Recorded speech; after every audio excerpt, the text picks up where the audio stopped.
CEO of TikTok set to testify today, going to try and convince lawmakers that the app's parent company, ByteDance, is not an agent of China or any other country. It comes amid serious national security concerns for the U.S. The Wall Street Journal reporting that 27 U.S. state governments are unknowingly helping the company collect data across 30 websites. Congressman Buddy Carter is on the House Energy and Commerce Committee, and he will be questioning TikTok CEO at the hearing today. Congressman, thanks for being with us. So tell us, what do you want to know? What are you going to be asking?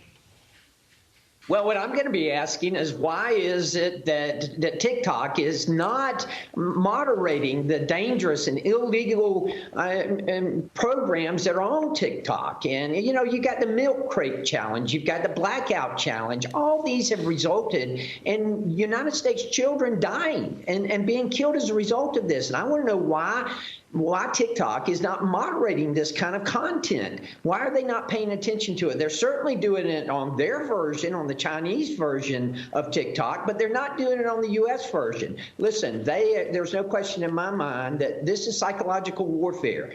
This is psychological warfare by the Chinese Communist Party, and it's being leveled against the American children.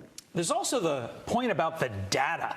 CEO saying CCP cannot access Americans' data. Do you trust him, Congressman?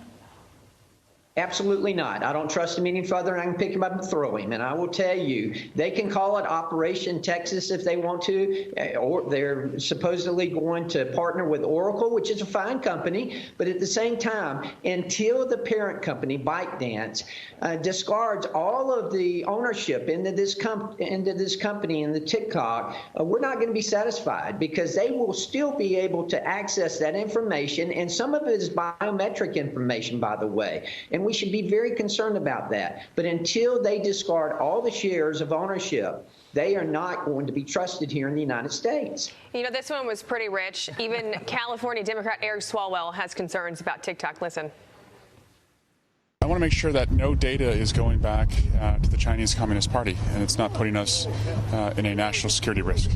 And would you seriously look at potentially banning TikTok? I'm considering it. Again, national security has to be our top priority. Your thoughts on this? I guess at least it's getting some bipartisan consideration.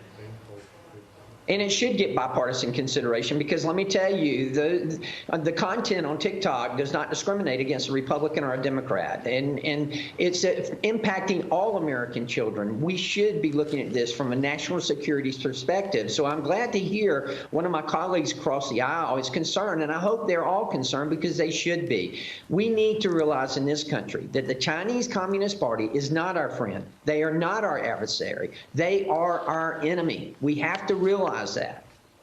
The National Education Association, meantime, Congressman, says the parental rights bill that Congress is considering is, quote, toxic. Here's what they said. The so-called Parents' Bill of Rights being debated in Congress will increase book bans and undermine local control and educator autonomy while doing nothing to promote authentic, constructive parent involvement in schools. Your response to this attack on parents having a say in their kids' education? You know, the left wants to define parents who want to be involved in their children's education as domestic terrorists. We know better. That's why we introduced the Parents' Bill of Rights, the Parental Bill of Rights. They should have the right to be involved in their schools, in their children's education, to know what's going on, what's being taught there, what the budget is, that they should have conferences with teachers. They should know that if there's a act of violence, and they should make sure that their children's privacy is protected. All these have to do with Parental Bill of Rights, and that's what we want to make sure that parents know that. We even had a Georgia legislator who wanted to equate the worthiness of being a parent with their educational level. That makes no sense at all. The left is convinced that the government can do a better job of raising their children than parents can. We don't see that at all. The unions are so scared of parents actually knowing what their kids are learning in school. It really makes you scratch your head what their motive ultimately is. Congressman Buddy Carter, thanks so much for getting up with us. We appreciate it.